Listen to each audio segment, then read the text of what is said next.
Hi friends.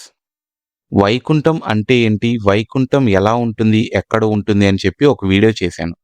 ఎవరైనా ఆ video చూడని వాళ్ళుంటే ఒకసారి ఆ వీడియో కూడా చూడండి. అలాగే ఈ వీడియోలో అక్షయ తృతీయ అంటే ఏమిటి?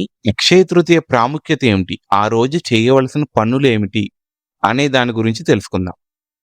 క్షయం అంటే నాశనం కానిది, దినదినాభివృద్ధి చెందేది అని అర్థం. వైశాఖ మాసం శుక్లపక్షంలోని మూడో రోజు వైశాఖ శుద్ధ తదియను అక్షయ తృతీయగా పిలుస్తారు. సిరి సంపదలతో పాటు అక్షయమైన సంతోషాన్ని, పుణ్యాన్ని అందించే పర్వదినమే అక్షయ తృతీయ. అక్షయ తృతీయ వచ్చిందంటే చాలు, ఎక్కడ చూసినా సరే బంగారం మీద ఆఫర్లు, డిస్కౌంట్లే. ఏ నగల షాప్లో చూసినా బంగారం కొంటున్న మహిళలే. అసలు అక్షయ తృతీయ రోజే బంగారం ఎందుకు కొంటున్నారు?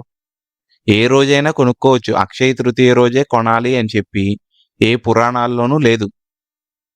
అసలు అక్షయ తృతీయకి బంగారానికి ఉన్న సంబంధం ఏంటి అంటే, అక్షయ తృతీయ వంటి పవిత్రమైన రోజున భూలోకంలోకి బంగారం మొదటిసారిగా గండకీ నదిలోని సాలగ్రామాల గర్భం నుంచి వైశాఖ శుద్ధ తదియ తిథి నాడు ఆవిర్భవించింది.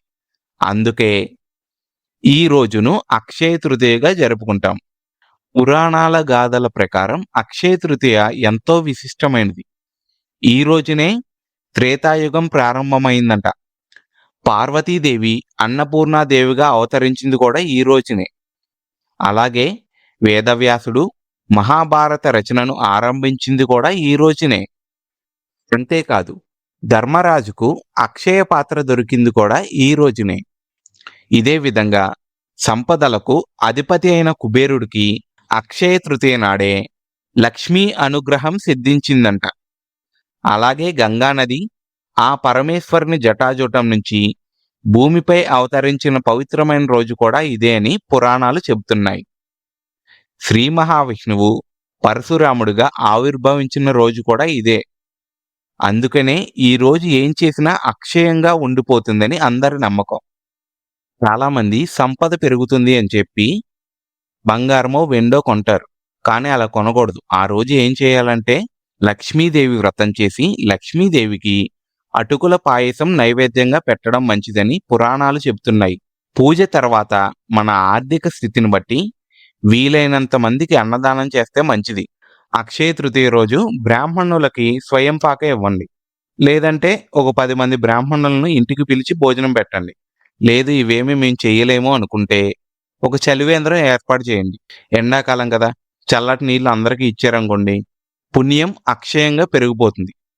లేదు ఇది కూడా చేయలేము అనుకుంటే పూజ అయిన తర్వాత ప్రసాదం ఉంటుంది కదా, అది తీసుకెళ్ళి అందరికీ పంచిపెట్టండి.